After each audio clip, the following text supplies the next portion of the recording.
The storm rolled over Dallas like a freight train. I watched my father toss my last suitcase onto the wet sidewalk. Their house now, never mine again. The same two-story I'd grown up in for 30 years. I guess blood doesn't matter when you're unemployed. No job, no rent, no more handouts. Dad barked, his voice echoing down the tree-lined street. I'm done bankrolling your little tech hobby. Mom stood behind the screen door, arms folded tight over her lavender shawl. Rachel, honey, please just take the analyst role at your uncle's firm. You need stability. I'm not throwing away my startup to push numbers for oil executives, I said, soaked through from the rain. I'm building something. Building what? Dad snapped. Another failed app. It's been 3 years, Rachel. You walked away from Goldman Sachs for this. If only they knew that. Little failed app had just landed a global cybersecurity contract. If only they could see the server room tucked inside the brick building they thought was just some co-working space I rented. Brian Patel just bought a house in Highland Park, Mom added, her words like needles. He's your age. Remember when you two? Of course I remembered. Brian had dumped me when I refused to join his father's hedge fund. He told everyone at the club I was wasting my Ivy League education on tech nonsense. Now his father's firm was investing blindly in my own venture encrypted behind 2 shell funds. And Brian, he'd just been passed over for partner by someone I'd personally recruited. This is your last chance, Dad growled, stepping off the porch, rain running off his coat. Accept the offer at Patel Capital, or get out. I looked at my suitcase's monogrammed leather they'd given me last Christmas, now soaking in the gutter. One held the prototype of our encryption device. The other the signed LO is from 3 Fortune 100 companies. All right, I said calmly. I'll leave. Mom made a move to follow, but Dad stopped her. Let her go, Evelyn. She needs to hit bottom before she listen. They had no idea I'd already bought the glass high-rise on Pearl Street. They thought I was in between apartments, their sanitized term for failure. They never thought to check who owned high-end technologies. The company quietly acquiring property, patents, and talent all over Texas. At least take the Camry, Mom begged, gesturing toward the faded sedan still in the driveway. Keep it, I said, unlocking my phone and sending a signal. My real car, a custom-made prototype that cost more than this entire cul-de-sac, turned the corner seconds later, followed by 2 black SUVs. They didn't know about the security team or the tracker I'd planted in the house last year. Dad snorted, calling one of your college buddies. No one's going to shelter your ego, Rachel. No one believes this tech fantasy of yours, he added just as the soft growl of an imported engine echoed down the street. Mom's eyes widened as a sleek midnight blue vehicle came into view, not the A4 Camry they assumed was my only ride. Miss Fairchild, my driver called from the open door, using the name I built my brand under my grandmother's maiden name. Your car is ready. Dad blinked. Who? My driver, I said simply, and that, I nodded to the car, is mine. You can't. Dad began, then stopped as recognition flickered. Only 10 of those models existed. He had tried to lease one last spring but was told they were custom held by a private firm. Actually, I said, meeting his gaze, I own the firm. Before they could speak, a second vehicle arrived. Out stepped my executive assistant, holding a black umbrella. Miss Fairchild, the board is on standby. They'll need your signature before the 8 a.m. reveal. Reveal, Mom echoed, her voice barely audible. Oh, you'll see it, I said, brushing rain from my cheek. Right outside your office window, Dad. His composure faltered. What are you talking about? Tomorrow, I said, turning toward him. When you look up at the signage above Pierce and Caldwell, you'll notice a new name. I didn't wait for his response. My security team, formerly posing as the lawn crew across the street, emerged and began loading my luggage. Rachel, Mom called after me. Where will you go? I paused at the open car door. Home? Mom, you mean that storage unit? The penthouse, I corrected. Top floor of the Pinnacle building, the one I own. Their stunned faces were delicious. But this was only the appetizer. The next morning broke bright and sharp, the kind of morning that made headlines. I stood in my real office, the top floor of what would soon be renamed Fairchild Technologies Tower, watching the final crew secure the gleaming new signage. Miss Fairchild, my executive assistant, Leah said, stepping into the room, your parents just pulled into Caldwell and Pierce. They're in the lobby now. I turned to face the wall of monitors, each screen showing a different angle of the law firm across the street. Dad's car was parked in its usual space. Senior partner stenciled beneath his name, a title about to vanish in under 5 minutes. Record everything, I said. Every camera, every face. Mom had just stepped out of her silver coupe, holding her triple caramel latte from the boutique cafe in the lobby, the one I'd bought last month along with the cafe and the building. Start the announcement, I said quietly. Across the street, the building's PA system clicked on. Attention, all Caldwell and Pierce employees. Please proceed to the main lobby for an urgent company announcement. Confusion rippled through the crowd gathering below. Law firms don't do announcements. They schedule depositions, not surprises. Rachel, a familiar voice, echoed to Brian Patel, making a beeline for my parents. Security mentioned something about your daughter. What's happening? Before either mom or dad could respond. The enormous LED panels mounted outside the building blazed to life, 12 in total, each stretching 10 stories high. My face appeared across every screen, placed directly beside the Fairchild Technologies logo. Good morning, Caldwell and Pierce, my pre-recorded voice announced, echoing through the marble atrium, or perhaps I should say, Fairchild Technologies, Legal Division. At that moment, Mom's coffee slipped from her grip, shattering against the imported floors, the very ones I had personally approved. Only a week prior. For the past 3 years, my voice continued. While some believed I was unemployed, or worse, delusional, I was in fact constructing the most advanced AI enterprise on the planet, an enterprise that now holds global patents, controls, security infrastructure, and as of 8 a.m. today, owns Caldwell and Pierce. Dad staggered backward until he pressed against a marble column, its surface now stamped with my company's seal. From the elevator, Thomas Caldwell rushed out, face flushed and chest heaving. This can't be legal, he gasped.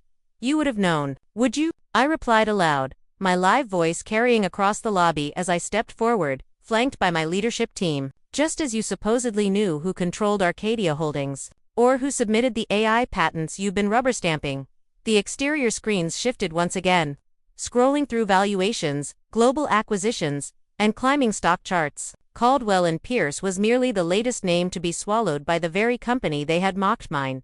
Your firm has been processing my patents for the last 18 months, I said, moving closer to where my parents stood frozen beneath the glow of my logo. Did either of you ever actually read them? Or were you too preoccupied ridiculing Harold Fairchild's unemployed daughter to notice you were fueling her empire? Brian Patel laughed, the sound brittle and unconvincing. Empire? What empire? Leah stepped forward then, raising a sleek tablet. One deliberate tap, and every screen in the lobby exploded with fresh data. Fairchild Technologies' current market valuation, $157.40 billion combined global assets, $243 billion sectors AI, cybersecurity, real estate, legal, aerospace. Mom collapsed into one of the leather chairs, the very ones I had personally selected during the lobby's mysterious renovation just last month. That's more than, she stammered. More than Caldwell and Pierce's worth, I said, locking eyes with Dad. Yes, by roughly a factor of 1,000. Turning to Brian, I added, do you remember when you told me I'd never succeed without your family's name? That I was wasting my potential. The exterior screens morphed once more, this time displaying 2 bars side by side. Rachel Fairchild net worth, $8.10 billion. Patel family net worth, $32 million, the crowd murmured. Brian's complexion drained of all color. Miss Fairchild, Leah cut in, glancing at her earpiece. NASA's director is online. He needs confirmation on the AI calibration. Mom inhaled sharply, almost inaudibly. Yes, Mom, I said calmly. Those old computers in my bedroom, they're now running trajectory algorithms for deep-space satellites. I gestured toward the monitors. Live feeds flickered across them. Defense installations, telecommunications hubs, a laboratory in Sweden where our AI was assisting cancer research. Every system ran on our framework. Dad stumbled back and collapsed into a seat beside Mom, lips parted but silent. Finally, he whispered, my daughter owns everything you see. I finished. This building, that firm, even the cafe where your coffee is brewed. Mom blinked, stunned. You own it? I own the entire chain, I replied evenly. The lobby had grown packed. Dozens of employees stood staring, witnessing the historic law firm dissolve into a new identity. One by one, etched nameplates and branded folders were replaced by the Fairchild Technologies emblem. Your offices are being repurposed, I told the gathering. The upper floors will now house our AI division. I turned to Dad. Your corner office, that's becoming the quantum computing lab. But that's my office, he murmured, voice trembling. It's been mine for 20 years. Was, Dad? Past tense, I corrected. And no, you're not being fired. You're being reassigned to a learning position, so you can finally understand what your so-called lazy daughter has been building. Outside, news tickers raced beneath live footage of the takeover. And I hadn't even begun my press conference. If you've been holding your breath with Rachel, the broadcast teased, wait until her empire meets its first true threat. Subscribe, and don't miss the next chapter in this storm of power, legacy, and poetic justice. Across the city, my face illuminated every major screen, paired with headlines like Tech's new queen and Fairchild Technologies. The silent giant rises. Yet even those banners could not rival what was still to come. The true tremor had not yet struck. As my parents stood motionless in what was now my lobby, Leah approached again, tablet in hand, timing perfect as always. Miss Fairchild.